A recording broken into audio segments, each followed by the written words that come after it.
शिव महापुराण की कथा एक बड़ी सुंदर बात कहती है जो हमें अपनी जिंदगी में उतारना चाहिए। वक्त अगर बुरा है, शिव कथा कहती है वक्त अगर बुरा है तो मेहनत करो। शिव महापुराण की कथा कहती है वक्त यदि बुरा है तो मेहनत करो और वक्त यदि अच्छा है तो किसी की मदद करो। अगर वक्त बुरा है तो मेहनत 4 गुनी बढ़ाइए, अपने परिश्रम को 4 गुना बढ़ाइए, अपनी मेहनत को 4 गुना बढ़ाइए, अपने परिश्रम को बढ़ाने का प्रयास करिए। खूब मेहनत करो, खूब परिश्रम करो, खूब मेहनत को आगे बढ़ाइए, खूब बढ़िए।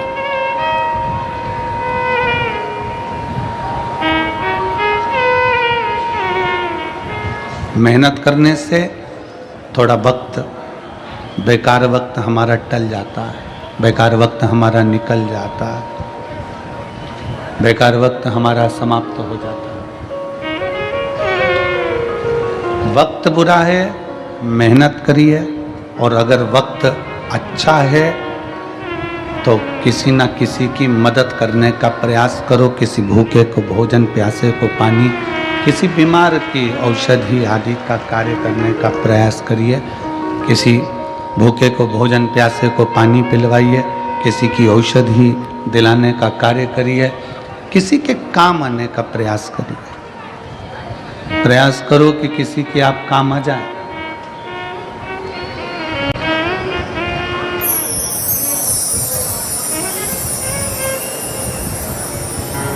केवल बटोर कर रखना ही नहीं है, उस बटोर कर रखे हुए धन का प्रयोग आप दूसरे पर नहीं कर सकते तो अपने खुद पर करिए। अच्छा भोजन करो, परिवार के साथ खुश रहो, मंदिर देवालय तीर्थ व्रत करते रहो। अपना धन आप किसी को नहीं दे सकते, अपना पैसा आप किसी को नहीं दे सकते, तो स्वयं पर खर्च करो। स्वयं चौकीदार बनकर जिंदगी मत जीना कि जोड़ जोड़ कर बेटों के लिए रख दिया, बहुएं आ गईं, वो अपनी मस्ती में खूब अच्छी जिंदगी जी रही और तुम अपने मकान का ताला लगा रही, चाबी लगा रही, पेटी में ताला लगा रही, चाबी लगा रही, रसोई घर में बार बार झांक के आ रही, दुकान का पूछ रही, घर का पूछ रही, कैसा हुआ, व्यापार कैसा हुआ, घाटा तो नहीं लगा, दुख मन में बहुत हो रहा। बहुओं को ताला चाबी से रत्ती भर फर्क नहीं है। बहुओं को तुम्हारे ताला चाबी से कोई मतलब नहीं है। वो जानती है कि घर में एक चौकीदार बैठा है, घर के बूढ़े माँ बाप वो देखते रहेंगे, अपन घूमते रहेंगे।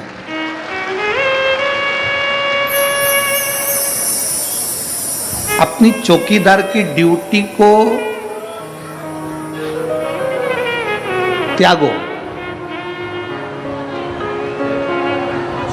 अब हमें चौकीदार नहीं बनना घर का, अब हमें घर का मालिक बनना। मालिक और चौकीदार में अंतर है। चौकीदार बस ध्यान रखता रहता है, ध्यान रखता रहेगा,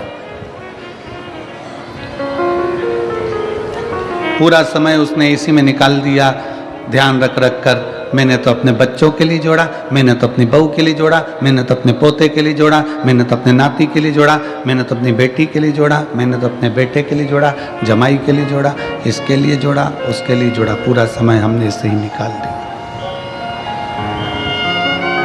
अपनी जिंदगी क्या जिए? आपने अपना जीवन क्या जिया? कल एक कोई, वो हमारे शुभम जी, मंगेश जी पाटिल हैं, उनके कोई दोस्त लोग कल आए थे मिलने के लिए। तो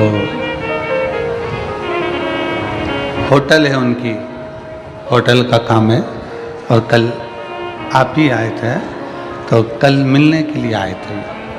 तो हमने इनसे कहा कि आपका क्या काम काज है? उन्होंने कहा गुरुजी वैसे तो होटल का काम काज है, पर 7 दिन होटल का काम सब संभालने वाले संभालेंगे। हमारी माता से लेकर हमारे घर की बहुएं, हमारे घर के बच्चे, हमारे घर के बुजुर्ग सब शिव महापुराण की सेवा में लगे हुए हैं, शंकर की सेवा में, शिव की आराधना में लगे हैं, शंकर की सेवा में लगे। कितने दिन तुमने बाबा को दिए?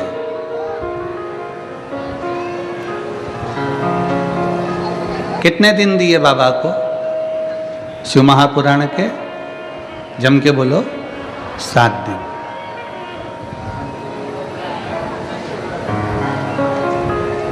तुमने केवल 7 दिन बाबा को दिए हैं, तुमने केवल 7 दिन बाबा को समर्पित किए हैं, तुमने केवल 7 दिन भगवान शंकर को दिए, केवल 7 दिन।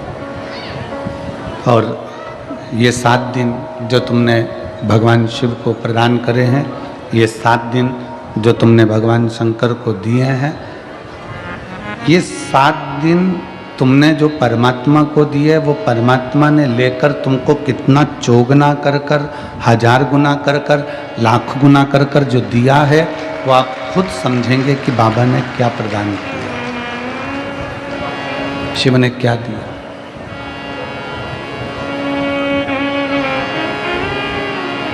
हम तो थोड़ा देते हैं, भगवान को तुमसे बहुत ज़्यादा की उम्मीद नहीं है, और भगवान शंकर तुमसे बहुत ज़्यादा मांगते भी नहीं हैं, शिव जी आपसे ज़्यादा मांगते भी नहीं, बहुत ज़्यादा भोले बाबा को तुमसे चाहिए भी नहीं, कम। कल कथा में कहा कि तुलसी बाबा तो लिखते हैं आदि में पुनियाद, बहुत कम आप देव।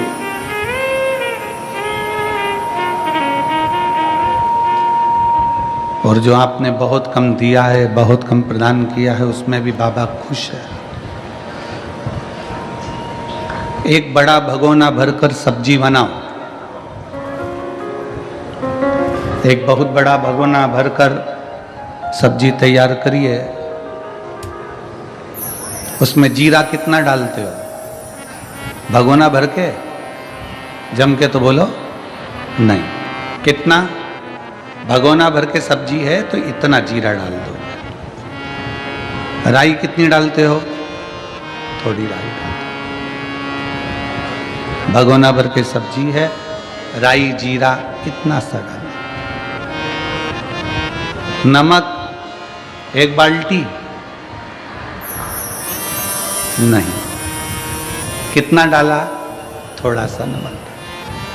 अब ईमानदारी से बोलो, कोई तुमसे पूछे इतने से जीरे से क्या होगा, इतनी सी राई से क्या होगा, और इतने से नमक से क्या होगा? शिव महापुराण की कथा कहती है इतना सा जीरा, इतना सा राई, इतना सा नमक पूरी सब्जी में स्वाद ला देता है। उसी तरह 7 दिन की शिव पुराण पूरी जिंदगी में स्वाद ला देता है।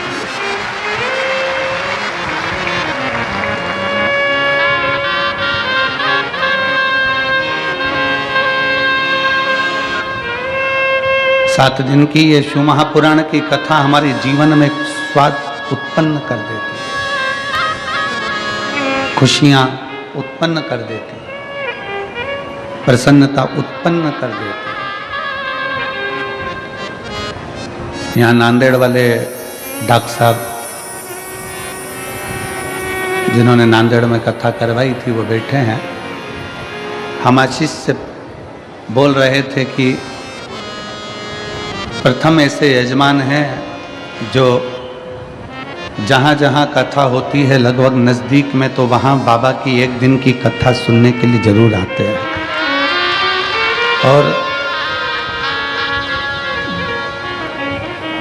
ये पाटिल परिवार जो शिव महापुराण के कथा के यजमान बने हैं शिरपुर महाराष्ट्र के, हम उनसे भी कहेंगे कि प्रयास करना, आपके नज़दीक में कहीं शिव पुराण की कथा हो तो वहाँ 7 दिन नहीं तो कम से कम 1 दिन यजमान परिवार सिरपुर का भी वहाँ पहुँचे।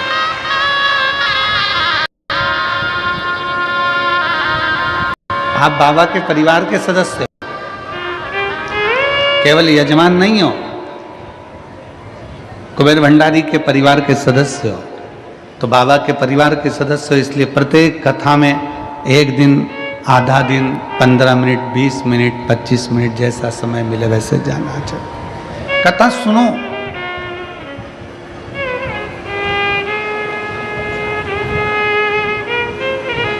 कथा में अपने चित्त को लगाओ।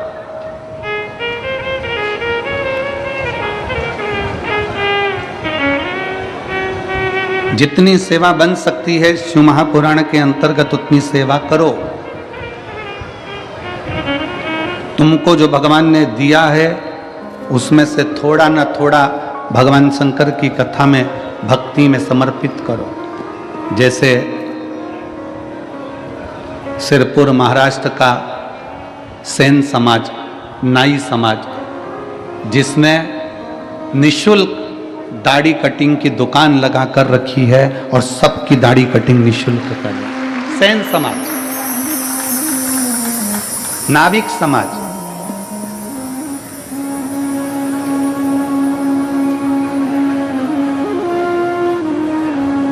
कोई शुल्क नहीं।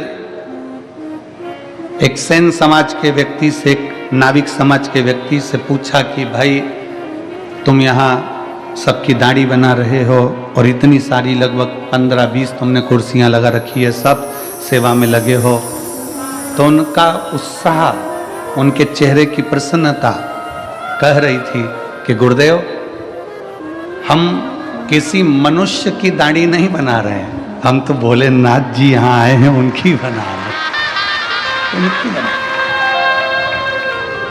कितना उत्साह। मैं संपूर्ण सेन समाज को, नाविक समाज को, नाई समाज को बहुत बहुत साधुवाद देता हूँ। आपका जो प्रयास है ये जनमानस में सनातन धर्म को मजबूत करने वाला है। आज सनातन धर्म को लोग जाति में तोड़ रहे हैं।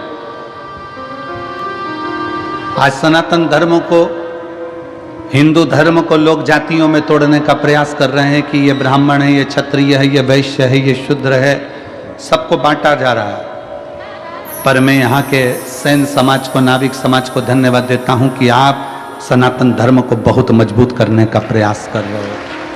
संपूर्ण भारत के सेन समाज को, नाई समाज को बहुत बहुत साधुवाद था।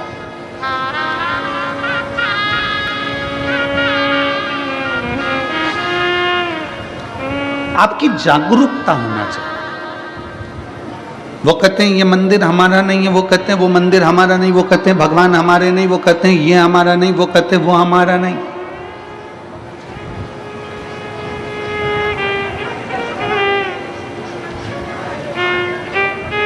आज तक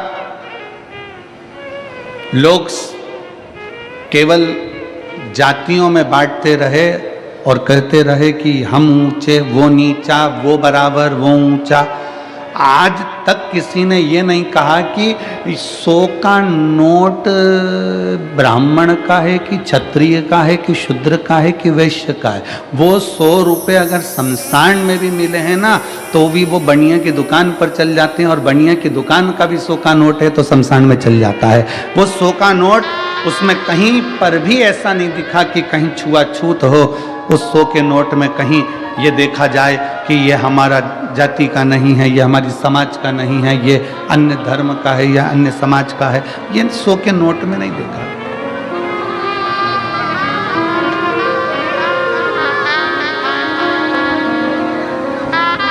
अभी हमने पहले कथा में कहा था कार्तिक के महीने में कि एक 100 का नोट तुम्हें दिया जाए और वो 100 के नोट के 4 हिस्से करे जाए। कितने हिस्से करें? 4।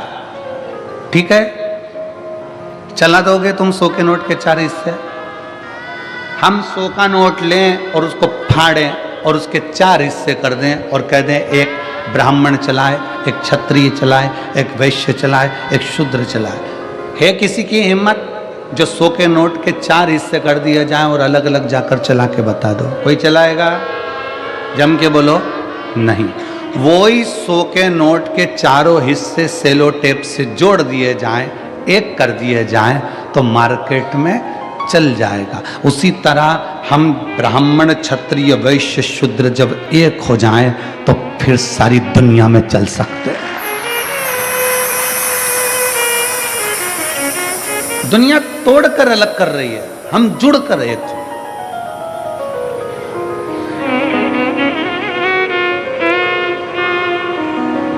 कथा कहती है समय अच्छा नहीं है तो मेहनत 4 गुनी कर लो, अपनी मेहनत को बढ़ाओ, अपने परिश्रम को बढ़ाओ।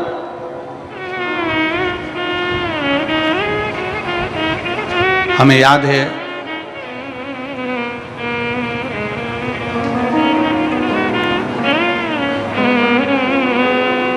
सिरज गांव की एक कथा, बहुत पहले की बात है, 19-20 साल पहले की। और सिरज गांव में जब हम पहुंचे थे तब एक किसान भाई मिलने के लिए आया था।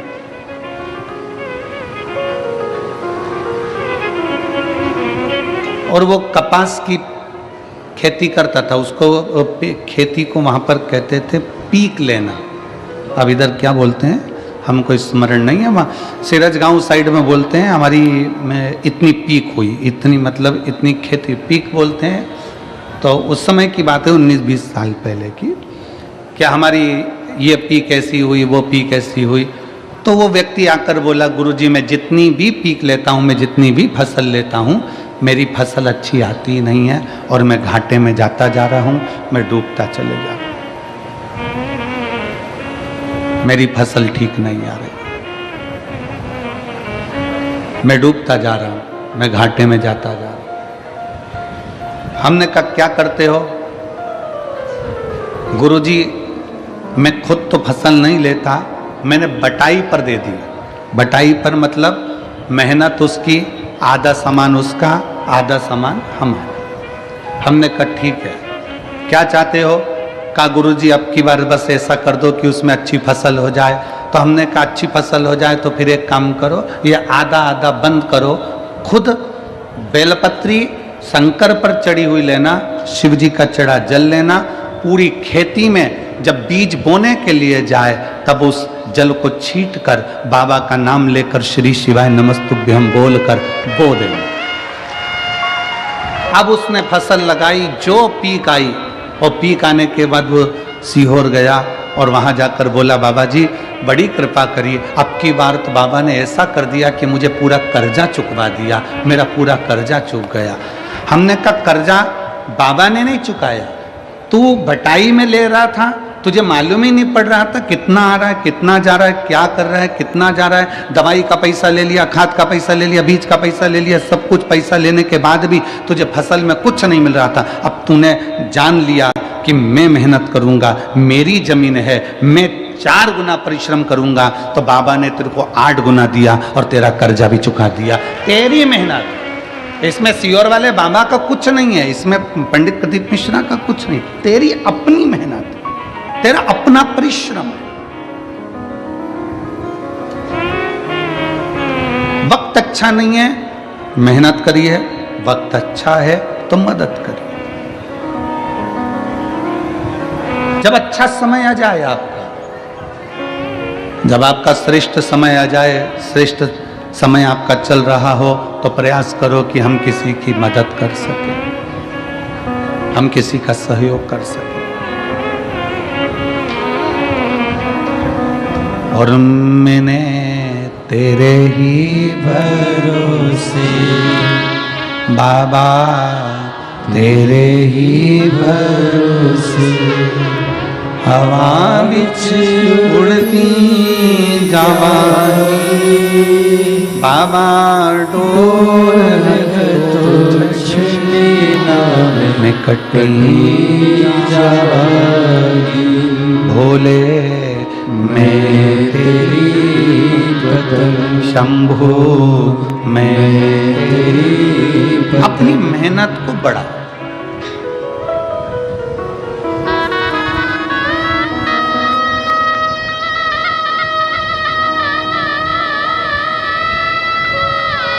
लोग कहते हैं गुरुजी कहीं से आवक बढ़े, धन बढ़े, तो हम कहेंगे दुनिया में कोई ऐसा महाराज पैदा नहीं हुआ कि ऐसा फूंक मार के फेंक देगा और सोने का हंडा निकल जाएगा।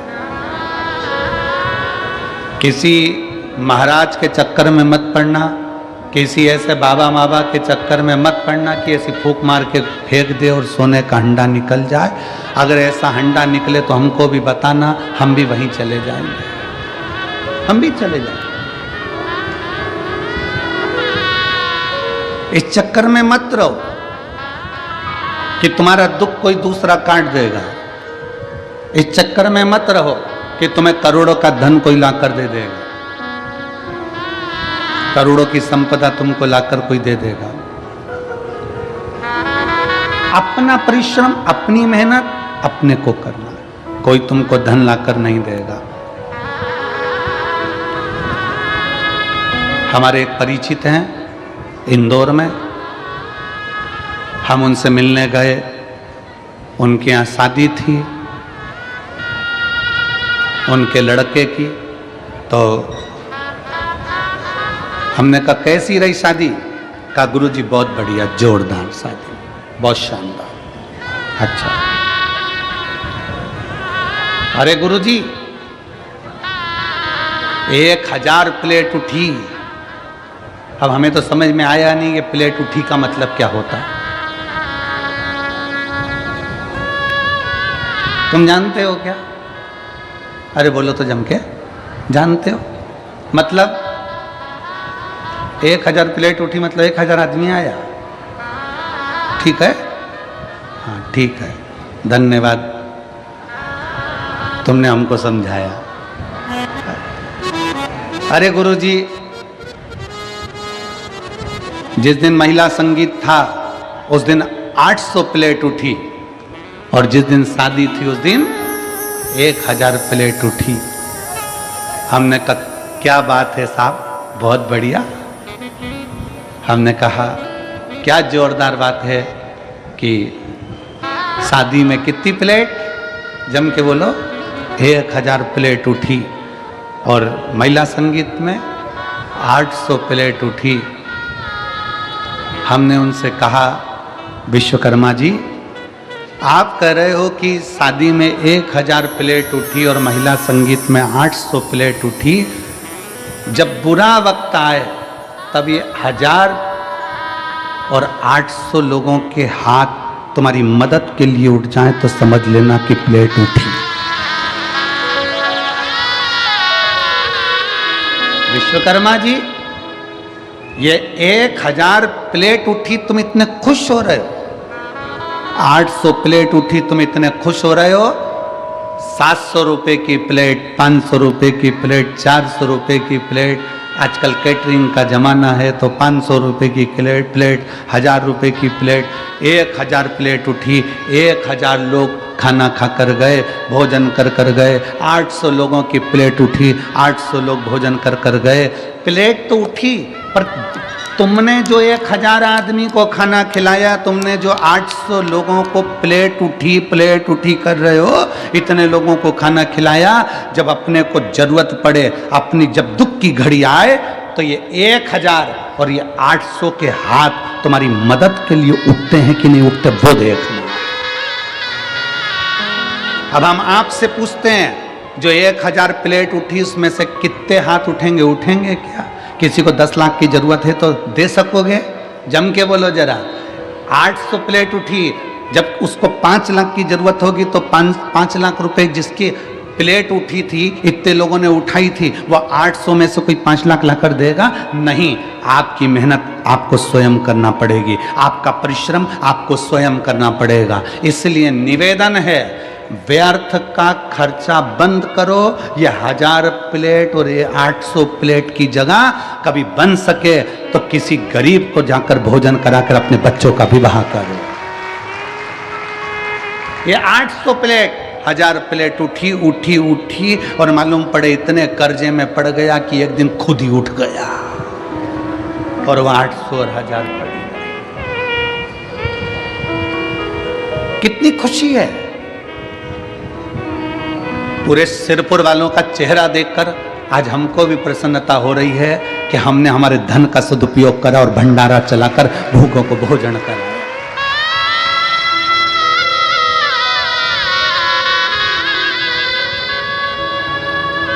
एक गुजरात से कोई ट्रक भर के पानी लेकर आया परसों के दिन और ट्रक भर के पानी बांट कर चले गया। गुजरात से आ गया पानी की ट्रक भर कर आई सर लेकर, खुशी होती है। कल कोई रात को खिचड़ी चावल की पुलाव बनाकर, वेज पुलाव बनाकर लेकर आया, सब्जी का कोई चावल बनाकर लेकर आया, बांट रहा था। इतनी प्रसन्नता उसके चेहरे पर थी। परसों के दिन कोई जलेबी बांट रहा था, कोई हलवा बांट रहा था। कितनी चेहरे की प्रसन्नता थी। क्यों? वहां जो प्लेट उठी है वो साथ नहीं देंगे, पर यहां तुमने अगर किसी को एक अन्न का दाना भी खिलाया तो उसके खाते में लिख गया, वो साथ देगा, वो साथ देगा।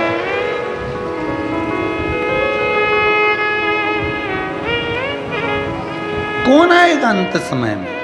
अंत समय प्रभु आना पड़ेगा, वचन दिया तो निभाना पड़ेगा। आए ना आए प्रभु कुटुंब कबीरा, अंत समय प्रभु आना पड़ेगा, वचन दिया तो निभाना पड़ेगा। 800 और 1000 प्लेट उठी शादी में। हमारा निवेदन है वो 1000 प्लेट उठाने में तुम्हारा 10-5 लाख रुपए खर्च हो गया। 800 प्लेट उठाने में तुम्हारा 5-8 लाख रुपए खर्च हो गया। हमारा निवेदन है वो 1000 प्लेट का, 800 प्लेट का थोड़ा बहुत अगर बचाते तो जो लड़की या लड़के की शादी हो रही है उसकी एक एफडी करवा कर रख देते, उसके दुख के समय में वो एफडी काम आ जाती, काम आ जाती। कितना भी खिला दो, शादी में कितना भी खिलाना, आखिरी में लोग बोलकर जाएंगे हराम का आ रहा था तो लुटा रहा है। और शादी में अगर कोई खर्च नहीं करे तो लोग कहकर जाएंगे इस तरह के छाती पे बांध के ले जाएगा, खिलाया तक नहीं। ये दुनिया के लोग हैं, वहां पर लोग कहे बिना नहीं रह सकते। और शिव महापुराण की कथा में आप किसी भूखे को अगर मिर्ची का ठेसा और रोटी भी खिला रहे हो ना, वो स्वाद लेकर खाकर कहेगा भगवान तेरा भंडार भर कर रखे, तेरे पर कृपा कर।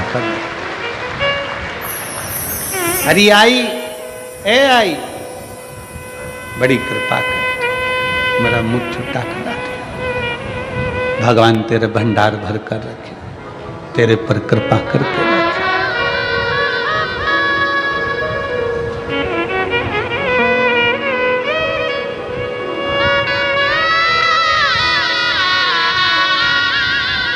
प्रयास करो।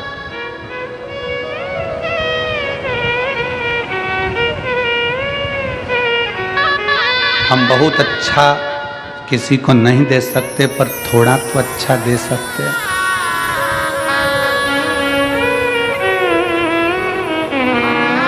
इसी सिरपुर की एक माँ, उसके कॉलोनी का तो हमको स्मरण नहीं है कि कौन सी कॉलोनी में रहती है, और इसी सिरपुर की एक माँ रोज एक शॉल पहनकर आती है। हो सकता है उसके पुराने शॉल हो, रोज एक शॉल पहनकर आती है और कहीं पर भी कथा में बैठ जाती है और पास में जो माँ बैठी रहती है उसको देखती है कि इसके पास नहीं है, अपना जाते जाते शाल उसको देकर चली जाती है और बड़े प्रेम से घर पहुंच जाती। फिर दूसरे दिन वो शाल ले आती। अब उस माँ का तो हम कॉलोनी का नाम नहीं जानते, पर वो माँ जसवंती बाई करके कोई नाम है। उसने कहा कि हमने पूछा माँ तुम्हारे पास में इतने साल है क्या? नहीं, मैं मेरी पड़ोसन से बोल दी तेरे पास पुराने साल कितने रखे हैं? मेरे घर के जितने साल थे मैं तो बांटी आई, और उसके घर में पुराने पड़े थे, कोई काम नहीं आ रहे थे, मैंने उसको निकलवा लिया। बहू से का प्रेस कर दे, प्रेस करके मैं पहले ओढ़ती और ओढ़कर कथा में जाकर बैठकर उसको ओढ़ा कर आ जाती। पुण्यता तो है, तुम्हारे पास में जो है तुम वही तो परमात्मा को दोगे। हम आपसे कभी नहीं कहे कि आप अंबानियां, धन दौलत, संपदा, सत्ता, वैभव किसी को दो, पर इतना जरूर याद रखो कि अपने को जो परमात्मा ने दिया है वो तो दो। एक कथा आती है, बड़ा सुंदर कथा है। एक राजा अपने नगर में सूचना करवा दिया, सुबह 9 बजे से शाम को 5 बजे तक जो मेरे दरवाजे पर आएगा उन सबको सोने की असरफियां, किसी को पीतांबर, किसी को हीरा, किसी को मोती में बांटूंगा। रोज 1 हफ्ते तक मुझे बांटना है। कितनी बजे से कितनी बजे तक? जम के बोलो जरा। सुबह 9 बजे से शाम को 5 बजे तक बांटूंगा। लग गए लोग लाइन में आके, सुबह 9 बजे लोग लाइन में आकर लगे। जैसे ही लाइन में आकर लगे, एक व्यक्ति सबसे आखिरी में लगा। जब जैसे ही दरवाजे पर पहुंचा वैसे ही शाम की 5 बज गई। 5 बजी, 5 बजते से ही वो व्यक्ति ने सोचा मुझे तो मिला नहीं, सवेरे जल्दी आ जाऊंगा। रात को 3 बजे जागा और 3 बजे आके लाइन में खड़ा हो गया। 3 बजे रात को लाइन में आकर खड़ा हुआ, सबसे पहले नंबर उसका था, आगे बढ़ने लगा। 9 बज गई, आगे बढ़ रहा था। पीछे एक व्यक्ति रो रहा था, रोते रोते बोला, भैया मुझे पैसे की बहुत ज़रूरत है, मेरा बेटा बीमार पड़ा है, मुझे पहले ले लेने दो। उसने कहा तू चले जा। उसने उसको आगे कर। फिर पीछे कोई आया, उसने कहा भैया मेरी पत्नी को बहुत तकलीफ है, तू आगे हो जा। भैया मुझे ये तकलीफ है। उसने सबको आगे कर दिया, वो पीछे रह गया। 5 बज गई, बंद हो गया दरबार। 5 बजे बंद हुआ। दूसरे दिन फिर वो सुबह आकर 3-4 बजे से खड़ा हो गया। आज तो मैं लेकर ही मानूंगा। फिर कोई पीछे आ गया, भैया मुझे जरूरत है, भैया मैं कर्जे में लदा लूं, मैं ले आगे आ जा, ले आगे आ जा। फिर 5 बज गई। 5 दिन निकल गए। वो व्यक्ति आखिरी में 5 दिन तक असरफी लेकर नहीं जा सका। 6ठे दिन राजा का ध्यान गया कि ये रोज मांगने आता है और रोज दरवाजे पर खड़ा होता है। राजा ने उसको बुलाया, इधर आ, इधर आ।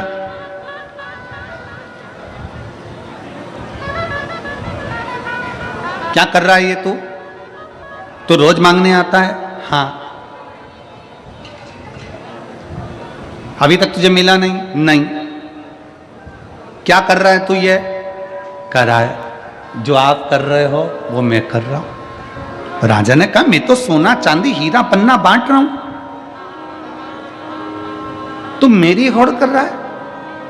मैं सोना चांदी हीरा पन्ना बांट रहा हूं, तू क्या बांट रहा है? उसने कहा मैं अपनी वारी दान कर रहा हूं। मेरा अपना जो नंबर आता है, किसी को जरूरत पड़ती है तो मैं अपना नंबर उसको दे देता हूं, अपनी बारी उसको दे देता हूं। राजा ने पूछा अपना नंबर देना, अपनी बारी देना, ये कोई बात है? उसने कहा मेरे पास जो होगा वही तो दूंगा। मैं आगे खड़ा था, थोड़ा पीछे हट गया, उसको आगे कर दिया। इससे क्या होगा? राजा ने पूछा इससे क्या होगा? उसने कहा अब ये तो मेरा भोलेनाथ जाने की क्या होगा। समय आया, समय पलटा। समय ऐसा पलटा, राजा को रोग हो गया, परीक्षा हुई। विद्वान ब्राह्मण बैठे, संत बैठे, साधु बैठे। नगर में कोई ऐसा व्यक्ति हो, क्योंकि राजा की कोई औलाद नहीं है, नगर में कोई ऐसा व्यक्ति हो जो बहुत विद्वान हो, उसी को राज सिंहासन पर बिठाना है। तब उसी व्यक्ति जो बारी अपना नंबर दे रहा था, सबको आगे कर कर खुद पीछे हो जा रहा था, अपने पास जो था वो प्रदान कर रहा था, उसी व्यक्ति को राजा का सिंहासन दे दिया गया। तुमने क्या दिया भगवान को? आप क्या प्रदान कर रहे हो परमात्मा को? आप क्या दे रहे हो भगवान को? भगवान कभी नहीं कहेगा कि तुम मुझे धन दौलत संपदा सत्ता वैभव दो। भगवान कहता है तुम्हारे पास में जो है, क्या है तुम्हारा?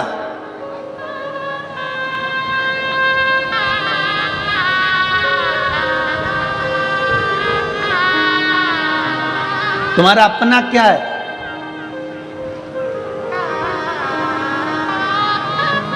किसी ने कहा भगवान को वो दो जो तुम्हारा अपना है।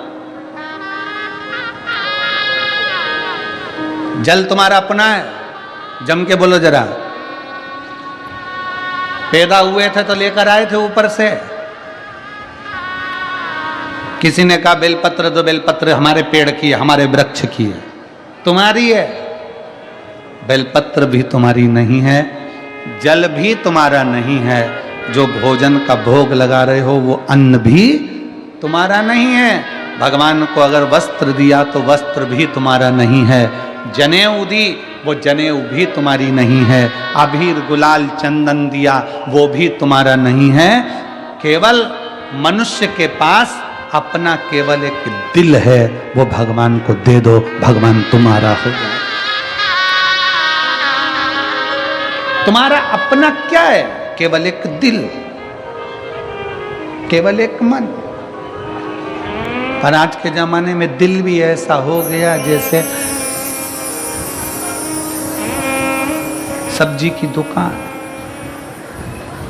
जिसकी मर्जी होती है जिसको बांट देता है, और बाद में रात को 10 बजे से चालू हो जाता है।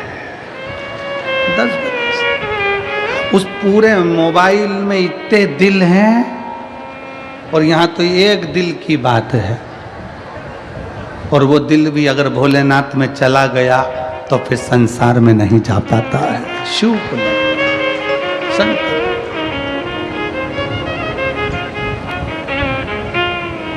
इतने लोग संसार में पड़े हुए हैं।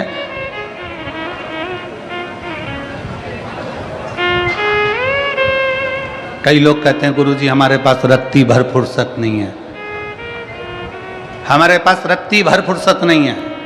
कोई कहता है गुरुजी हमारे पास इतना काम, हमें 1 मिनट की फुर्सत नहीं है। 1 मिनट की फुर्सत नहीं। तो फिर हमने कहा एक बात बताओ, तुम्हारे मोबाइल में डाटा है क्या? क्यों? हमारा वाईफाई कनेक्ट कर लो, उससे क्या होगा? हमने कहा हमारा मोबाइल चल जाएगा। अरे गुरुजी 1.5 GB डाटा पूरा की पूरा खत्म हो गया। 1.5 GB डाटा पूरा की पूरा खत्म हो गया। समझ लेना 1.5 GB डाटा भी अगर तुम्हारा रात होने से पहले पहले खत्म हो रहा है तो दुनिया के सबसे बेरोजगार व्यक्ति तुम ही हो। दुनिया के सबसे बेरोजगार व्यक्ति तुम हो कि 1.5 GB डाटा भी तुम्हारा रात होते होते खत्म हो जाता है, और तुम इतने फ्री हो कि दिन भर लोगों का जवाब देने में लगे हो। दिन भर लोगों का जवाब देने में लगे हो। 24 घंटे किसी ने एक मैसेज करा, मोबाइल में टुन टुन आवाज आई, इसने खोल के देखा, लिख के तुरंत भेज दिया। इतना फ्री, इतना फ्री कि 1.5 GB डाटा भी तेरा शाम होते होते खत्म हो गया। व्यस्त व्यक्ति उसको कहते हैं जो किसी का मैसेज देखने का भी समय ना हो, अगर टाइम मिलेगा तो फोन कर लेंगे, बस बात खत्म। समय होगा देख कितने फ्री हो, और कह रहे समय नहीं, समय कहां गया तुम्हारा? सुबह से उठते हो रात तक के समय में तुम अपना अंदाजा लगा कर बैठिए। एक इतनी सी डायरी लीजिए, उस डायरी में लिखना चालू करो कि आज 6 तारीख को मैंने सुबह से लेकर रात तक क्या क्या काम किया, मैंने कितनी बजे उठा उसका टाइम लिखो, इतनी बजे मैंने क्या करा। आखिर तुम लिखोगे तो ये लिखोगे मैं इतनी बजे उठा, ब्रश करा, पानी पिया, नाश्ता करा, भोजन करा, ये करा, वो करा। उस पूरी डायरी में ये नहीं मिलेगा कि तुमने अपने लिए करा क्या, परिवार के लिए करा क्या, मेहनत कौन सी करी, परिश्रम कौन सा करा, कितने घंटे का परिश्रम करा, जो हम विचार कर कर बोलते हैं। अपनी फाइल लेकर जाते हैं, पत्रिका लेकर जाते हैं, हाथ दिखाने जाते हैं, महाराज जी मेरा भाग्य पलट दो, महाराज जी मेरा भाग्य पलट दो। अरे भाग्य पलटने से अच्छा है, शिव महापुराण की कथा कहती है कि अपना परिश्रम का बल बढ़ाओ, संघर्ष बढ़ाओ, अपनी मेहनत बढ़ाओ। और जब मेहनत बढ़ाओगे तो फिर किसी के आगे जाकर नहीं कहना पड़ेगा कि मेरा भाग्य पलट दो, तुम दूसरे का भाग्य पलट कर रख दोगे। अपने परिश्रम को बढ़ाइए।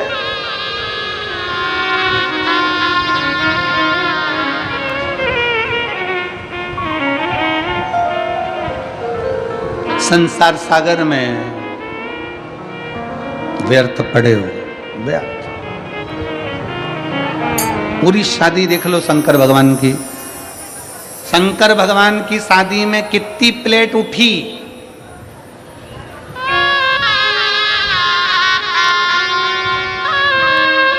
और जीजियां कह रही है।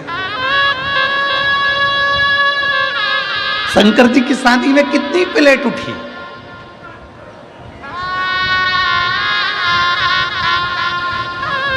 शंकर जी की शादी में जो प्लेट उठाने वाले थे वो ही उठ गए थे। क्यों? क्योंकि भगवान शंकर देखते हैं कि पैसे वाला व्यक्ति जब शादी करता है तो थोड़ा वृद्धाश्रम में डोनेशन दे देगा, थोड़ा अनाथालय में डोनेशन दे देगा, थोड़ा कौड़ी हॉस्पिटल में डोनेशन दे देगा। पर मेरे महादेव ने डोनेशन नहीं दिया, मेरे महादेव ने इनविटेशन दिया कि सब मेरी शादी में आओ, सब मेरी शादी में आओ। भूत, प्रेत, डाकनी, पिशाचनी, चुड़ैल, भयंकर, राक्षस, असुर, गंधर्व, देवता, नाग, सब मेरे विवाह में पहुंचो, सब पहुंचो।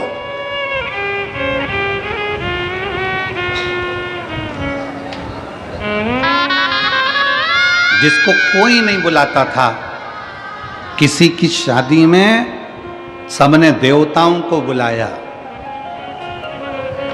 चलो तुम्हारे यहाँ की शादी का अंदाजा लगा लो। तुम्हारे यहाँ की शादी में तुम गणेश जी को नोचते हो, गणेश जी को बुलाते हो, माता जी को पूजते हो, माता जी बुलाते हो, पितर जी पूजते हो, पितर जी बुलाते हो, सबको बुलाया। अब तुमने कभी भूत प्रेत को बुलाया शादी के अंदर? नहीं। तुम्हारी पड़ोसी से लड़ाई हो जाए तो पड़ोसी को नहीं बुलाओ तो तुम भूत प्रेत तो जाने दो। कौन बुलाता किसको? कोई किसी को नहीं बुलाता। पर मेरे बाबा विश्वनाथ ने, मेरे बाबा ओघड़दानी ने, मेरे शंकर भगवान, मेरे भूतनाथ भूतेश्वर मेरे शंकर ने बुलाया। और भगवान शंकर ने किसी करोड़पति, धनपति, वैभवपति को नहीं, मेरे शंकर भगवान ने डमरू बजाकर सब नाग, किन्नर, गंधर्व, असुर सबको बुला लिया। जो भूत है, प्रेत है, सबको बुला लिया, सब।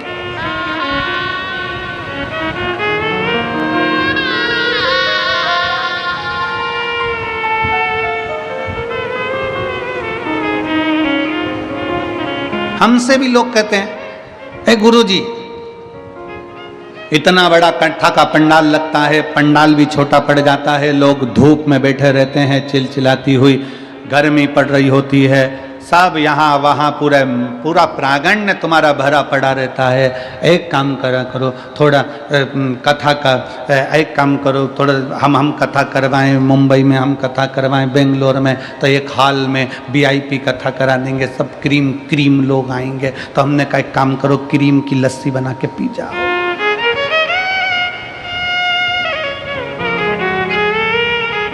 ये कोई दूसरी कथा नहीं है, ये मेरे शंकर भगवान की कथा है।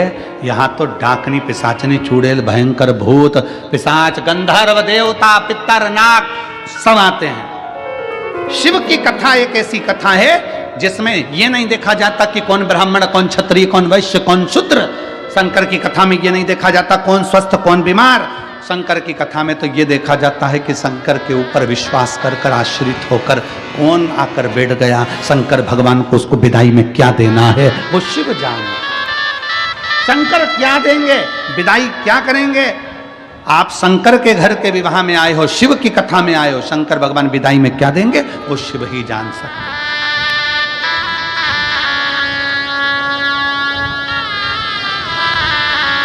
कौन जाने? शंकर जी की शादी में प्लेटें नहीं उठी, शंकर जी की शादी में तो पंगत हुई। पंगत, पंगत जानते हो? अरे जम के तो बोलो जरा। हाँ, पत्रिका में लिखा जाता है स्वरुचि भोज। स्वरुचि भोज का मतलब बफेट, और नीचे लिखा रहता प्रतिभोज। प्रतिभोज का मतलब पंगत।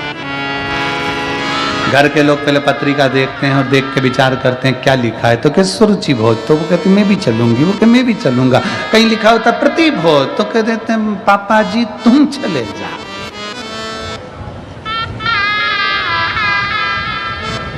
तुम जा। लगी पंगत, शिव जी की शादी की पंगत जब लगी, पत्तल देने वाले आए। उधर देवता बैठे थे, इधर भूत प्रेत बैठे थे। उधर देवताओं को पत्तल लगाई, इधर जब पत्तल लगाने आए, लगाते लगाते एक के मुख दो थे, आगे और पीछे।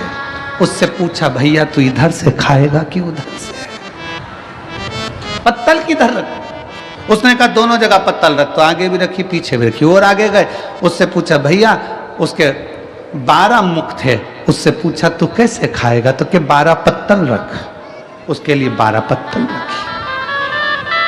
और आगे गए, उसका मुंह ही नहीं था, केवल गला ही गला। उससे पूछा तू कैसे खाएगा? उसने कहा बाकेट में लाते जा, गले में कूड़ते जा। बाल्टी में लाओ और गले में कूड़ो।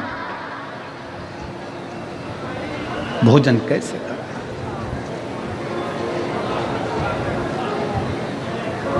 तब खबर पहुंची ब्रह्मा जी के पास में कि भोजन कैसे कराएं। कोई कहता बाल्टी में लाकर कूड़ो, कोई कहता 12 पत्तल रखो, कोई कहता 2 पत्तल रखो, कोई कहता 4 पत्तल रखो। करें क्या? देवता बैठकर आराम से जीम रहे हैं, इन भूत चुड़ैले का लेकर करें? तो कहा एक काम करो, पत्तल का सिस्टम बंद करो, टेबल पर बर्तन भर भर के रखो, सबके हाथ में एक एक प्लेट दे दो और सारे भूत चुड़ैल को ग्राउंड में छोड़ दो, इनको खाने दो। नारद जी ने ब्रह्मा जी से पूछा कि जो बैठकर भोजन कर रहे हैं वो तो पंगत है, उसको देव भोज कहते हैं, और ये खड़े खड़े प्लेट में ले लेके खा रहे हैं, इसको क्या कहेंगे? तो कहा ये जो भूत चुड़ैल खा रहे हैं, इसी को आने वाले समय में कलयुग में बफेट कहेंगे। इसी को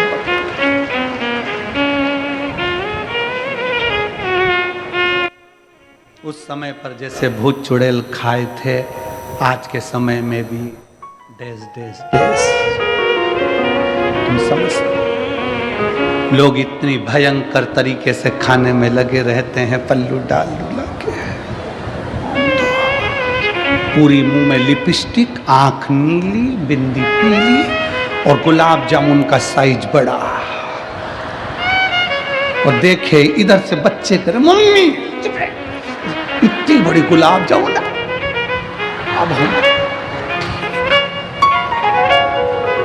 अब ये तो सब चल गया, जहां तक है ठीक है, परंतु सबसे ज्यादा प्रॉब्लम खड़ी होती है पानी पतासा में। उसको हैदराबाद में पानी पूरी को गुपचुप कहते हैं। गुपचुप इसलिए कहते हैं जैसे ही मुंह में गुप्त आदमी चुप, इसलिए उसको गुपचुप कहते हैं। सबसे बड़ी प्रॉब्लम है वो पानी पूरी में। शादी में एक तो इतनी भीड़,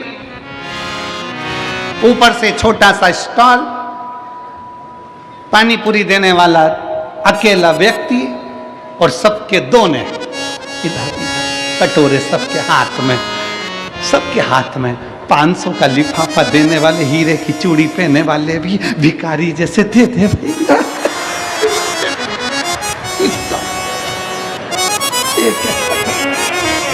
इतना इतनी बड़ी शादी में अच्छे अच्छे करोड़पति को भिखारी बना दिया भैया।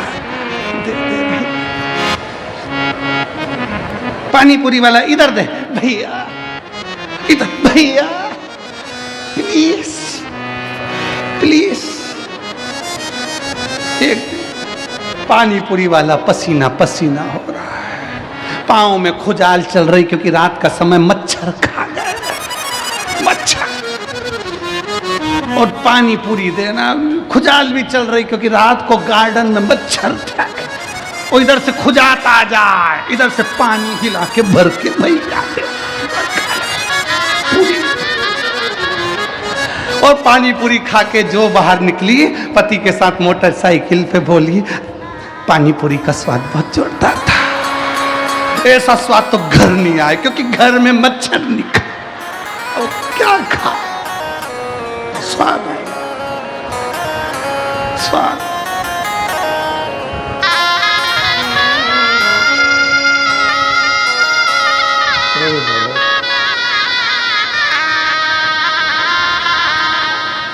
और अजब है भोलानाथ ये दरबार तुम्हारा, दरबार तुम्हारा। अजब है भोलानाथ ये दरबार तुम्हारा, दरबार तुम्हारा। भूत प्रेत नित करे चाकरी, सबका यहाँ गुजारा। भूत प्रेत नित करे चाकरी, सबका यहाँ गुजारा। ओ जब है भोलानाथ ये दरबार तुम्हारा, दरबार तुम्हारा। जब है भोलानाथ ये दरबार तुम्हारा, दरबार तुम्हारा। ओ जय भोला भंडारी, गौरा के त्रिपुरारी। जय भोला भंडारी, गौरा के त्रिपुरारी। ओ जय भोला भंडारी, गौरा के त्रिपुरारी। जय भोला भंडारी, गौरा के त्रिपुरारी। ओ रखियो लाज हमारी, गौरा के त्रिपुरारी। रखियो लाज हमारी, गौरा के त्रिपुरारी। ओ भूत प्रेत नित करे चाकरी, सबका यहाँ गुजारा। भूत प्रेत करे चाकरी, सबका यहाँ गुजारा। ओ अजब है भोलानाथ ये दरबार तुम्हारा, दरबार तुम्हारा। भोलानाथ ये दरबार तुम्हारा, दरबार तुम्हारा। शंभो।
नगरी के कंकर पत्थर हम बन जाए।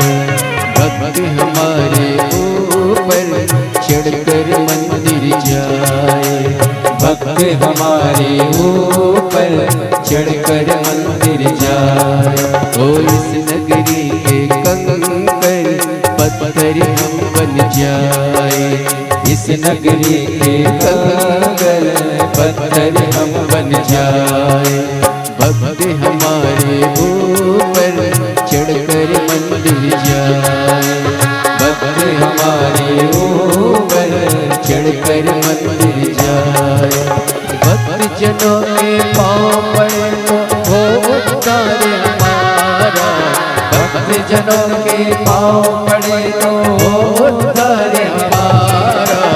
अजब है भोलानाथ ये दरबार तुम्हारा, दरबार तुम्हारा। ओ अजब है भोलानाथ ये दरबार तुम्हारा, दरबार तुम्हारा। भूत प्रेत नित करे चाकरी सबका यहाँ गुजारा। भूत प्रेत नित करे चाकरी सबका यहाँ गुजारा। कभी भोलानाथ ये दरबार तुम्हारा, दरबार तुम्हारा। ओ अजब है भोलानाथ ये दरबार तुम्हारा, दरबार तुम्हारा।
होर जाओ ना हो शिवनाथ के पर।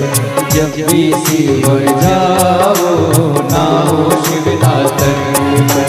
जब भी कुकृष जाओ शिव दर्शन में पाओ। जब भी विश्वर जाओ शिव दर्शन को पाओ। कुबरेश्वर के दर्शन हो तो हो उद्धार हमारा। कुबरेश्वर के दर्शन हो तो हो उद्धार हमारा। अजब है भोलानाथ ये दरबार तुम्हारा, दरबार तुम्हारा। ओ अजब है भोलानाथ ये दरबार तुम्हारा, दरबार तुम्हारा। भूत प्रेत नित करे चाकरी सबका यहाँ गुजारा। भूत प्रेत यहाँ करे चाकरी सबका यहाँ गुजारा। अजब है भोलानाथ ये दरबार तुम्हारा, दरबार तुम्हारा। ओ अजब है भोलानाथ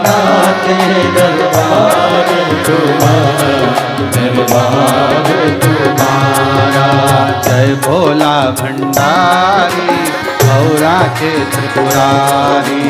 जय भोला भंडारी गौरा की त्रिपुरारी। ओ रखियो लाज हमारी गौरा के त्रिपुरारी। रखियो लाज हमारी गौरा की त्रिपुरारी। ओ भूत प्रेत नित करे चाकरी सबका यहाँ गुजारा। भूत प्रेत यह करे चाकरी सबका यहाँ गुजारा। ये दरबार तुम्हारा दरबार तुम्हारा। आज में भोलानाथ ये दरबार तुम्हारा दरबार तुम्हारा। आज में भोलानाथ ये दरबार तुम्हारा दरबार तुम्हारा। आज में भोलानाथ ये दरबार तुम्हारा दरबार तुम्हारा।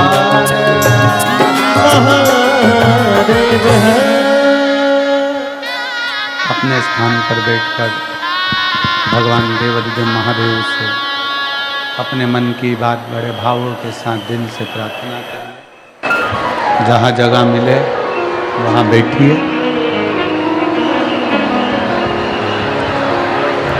बहुत ज़्यादा संख्या में आज आप लोग आए हैं। सिरपुर की इस कथा ने सारी कथाओं के रिकॉर्ड तोड़ दिए। इतना भीड़, इतना भक्तों का सैलाब, अपार जन समुदाय बाबा के भक्तों का आया है।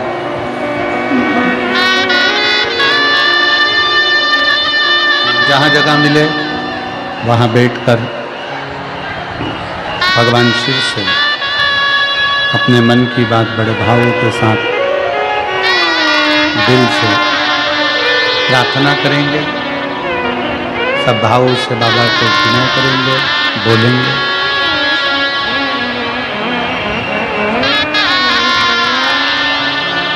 100 बीघा में ये पवित्र कथा का प्रांगण बना और 100 बीघा में ही पूरे शिव भक्त इस कथा में बैठे हुए विराजमान। मौका मिला है, आज कथा की 6ठे दिवस की शिवरात्रि है। दिल से बाबा को अपने मन की बात कहिएगा, दिल से बाबा को प्रार्थना करिएगा, दिल से विनय करिएगा, निवेदन करिएगा। सब लोग साथ में बोलेंगे।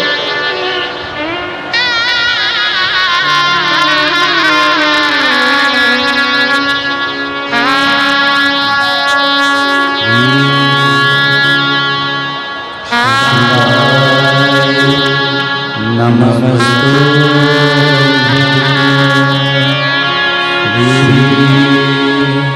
शिवाय नमस्तु श्री शिवाय नमस्तु श्री शिवाय नमस्तु शिवाय नमस्तु। भोला सब दुख काटो हमारा, ओ भोला सब दुख काटो हमारा। शंकर जप तेरी माला, भोले बाबा जप तेरी माला। भोला सब दुख काटो हमारा, ओ भोला सब दुख काटो हमारा। वेश है मंगल मंगलकारी, वेश है मंगल मंगलकारी शमशान निवासी हमारा, शमशान निवासी हमारा, ओ भोला सब दुख काटो हमारा, ओ भोला सब दुख काटो हमारा।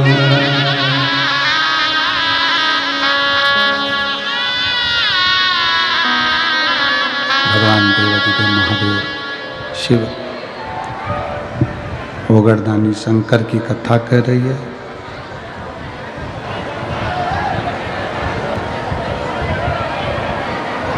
आपके हाथ, परिवार के हाथ जो अपने हैं, उनके हाथ जब किसी के मदद के लिए उठें तो ये समझो कि आप श्रेष्ठ हो। आपको बाबा ने जो दिया वो श्रेष्ठता में दिया। कितना सुंदर एक प्रसंग आता है कि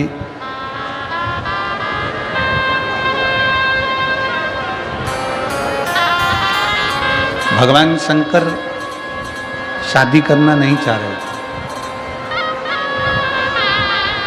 शिवजी तो अपने तप साधना में लीन थे। इतनी साधना भगवान भोलेनाथ जी कर रहे थे कि उनको विवाह करना ही नहीं था।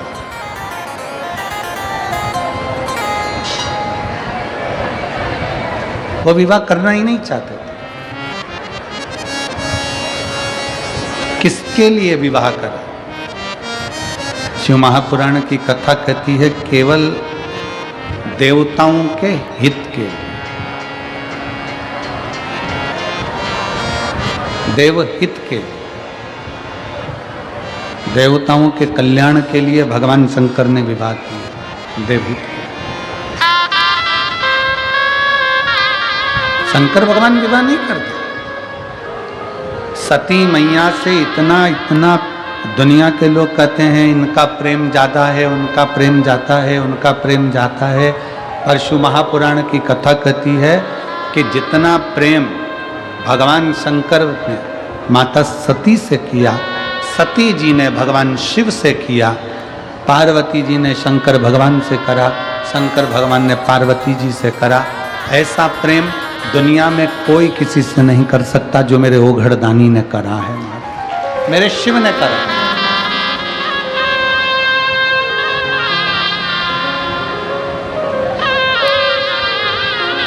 लोग कहते हैं गुरुजी हम महाकाल की नगरी में जाएं, उज्जैन की नगरी में जाएं, महाकालेश्वर बाबा की नगरी में उज्जैन जाएं।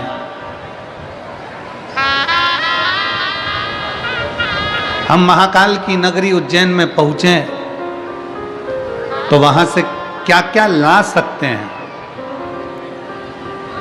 कोई ने पूछा कि हम उज्जैन बाबा महाकाल की नगरी में जाएं तो वहां से क्या क्या ला सकते हैं? हमारी शिव महापुराण की कथा कहती है कि बाबा महाकाल की नगरी में जाओ, जो तुम्हें लेकर आना है सब लियाओ, मना नहीं है।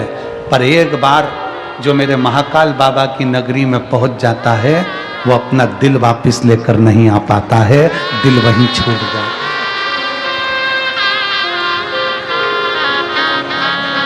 जो महाकालेश्वर बाबा की नगरी में जाता है, मेरे महाकाल की नगरी उज्जैनी में जाता है, जो मेरे महाकाल बाबा के चरणों में जाता है, वो उज्जैन से महाकाल की नगरी से सब कुछ वापस ला सकता है, पर अपना दिल नहीं ला सकता, क्योंकि दिल तो मेरा महाकाल रख लेता है, हृदय तो मेरा महाकाल रख लेता है। वो कहते हैं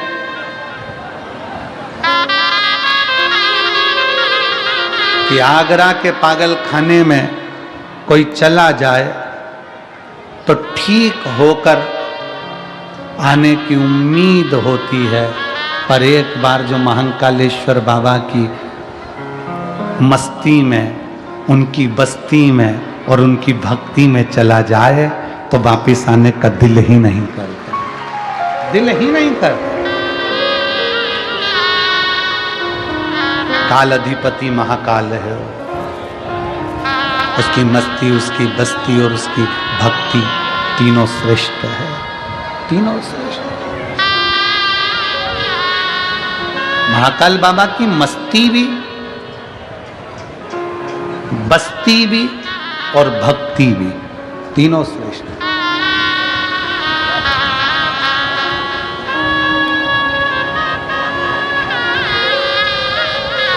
शिव तत्व कर रहा है। शंकर भगवान विवाह करने को तैयार नहीं थे, विवाह तो उन्होंने देवताओं के लिए करा। मेरे ओघड़दानी ने, मेरे शंकर भगवान ने विवाह स्वयं के लिए नहीं, देवहित के लिए करा।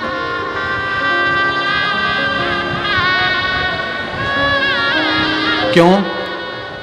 तारकासुर ने चारों तरफ हाहाकार मचा कर रखा था, हर जगह पर तारकासुर का हाहाकार था। तारकासुर ने वर मांगा था भगवान ब्रह्मा जी से कि वर मुझको दीजिए कि अगर मैं मरूं तो शिव जी के पुत्र के द्वारा मरूं, शंकर जी के बेटे के द्वारा।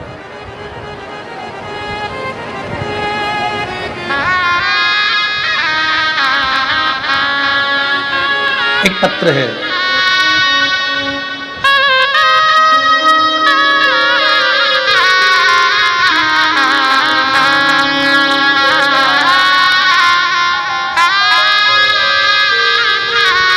मनीषा साहिल पाटिल सिरपुर, न्यू योगेश्वर कॉलोनी के निवासी हैं। कहीं बैठे हों तो हाथ हिला सकते हैं। मैं मनीषा सलील पाटिल सिरपुर, न्यू योगेश्वर कॉलोनी। कहीं बैठे हों तो हाथ हिला सकते हैं। हाथ हिलाओ एक बार।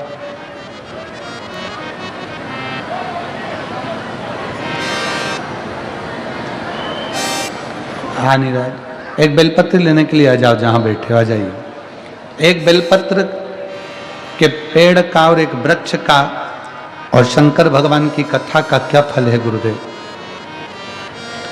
उस दिन सिरपुर की एक दीदी ने बोला, आपका मंच, आपकी व्यासपीठ हॉट सीट है, परंतु बाबा कौन बनेगा करोड़पति में? लोग पैसे लेकर करोड़पति होते हैं, हम तो आपके हाथों से बेलपत्र लेकर करोड़पति बन जाते हैं, करोड़पति हो जाते हैं। और आपका आशीर्वाद करोड़पति की तरह है गुरुदेव। बाबा, मेरे पति सिविल इंजीनियर हैं। कोरोना के काल में, कोरोना के अंतर्गत उनकी जॉब छूट गई। बाबा, हम बहुत परेशान हो गए थे। हम मालेगांव की कथा सुनने के लिए गए। आपने कहा, बाबा उम्मीद नहीं छोड़ना चाहिए।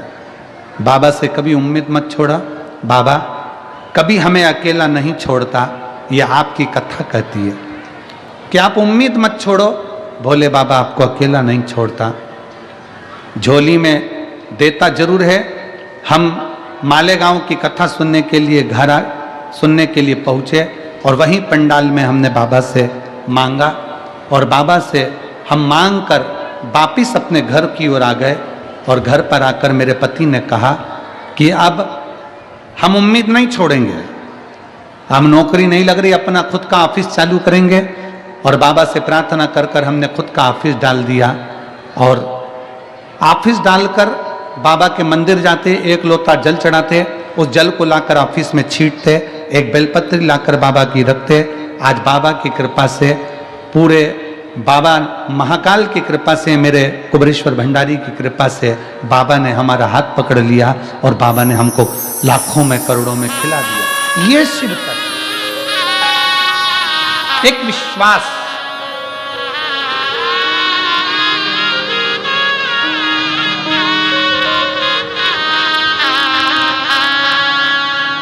एक लाइन अच्छी लिखी है,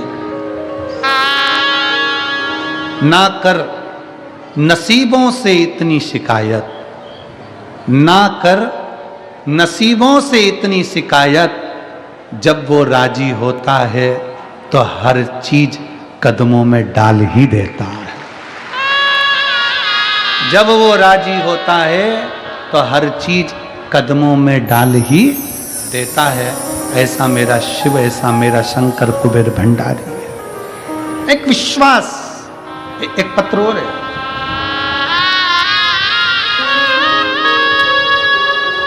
मैं सुनीता भगवान पाटिल, ग्राम भामपुर, तहसील सिरपुर, जिला धूलिया की रहने वाली हूँ। कहीं बैठी हो तो हाथ हिला सकती हैं। मेरा मोबाइल नंबर ये है।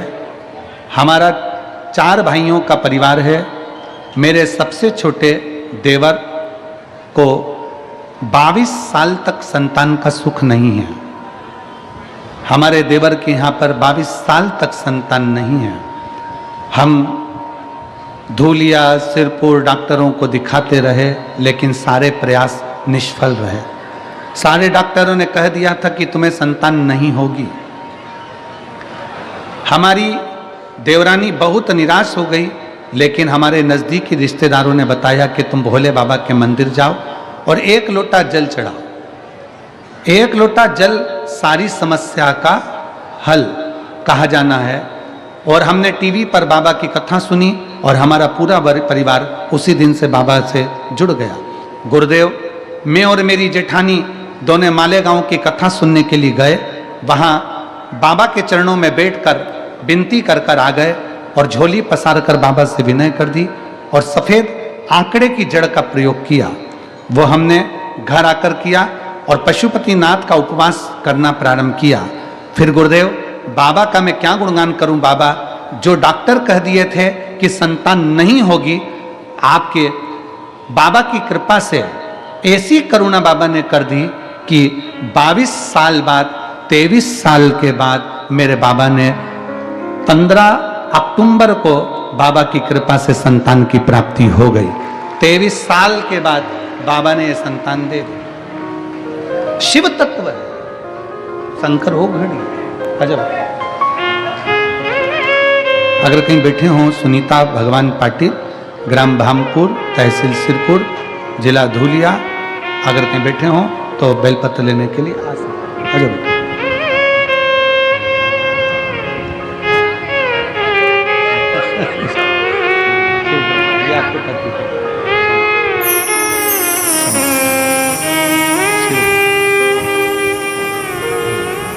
बधाई आपको, बहुत बहुत उन्नति करें। 23 साल के बाद बाबा ने औलाद दी। कोई लेट बनता है, कोई जल्दी बनता है, पर शिव को जल चढ़ाने वाला एक दिन सेठ जरूर बनता है, ये निश्चित है।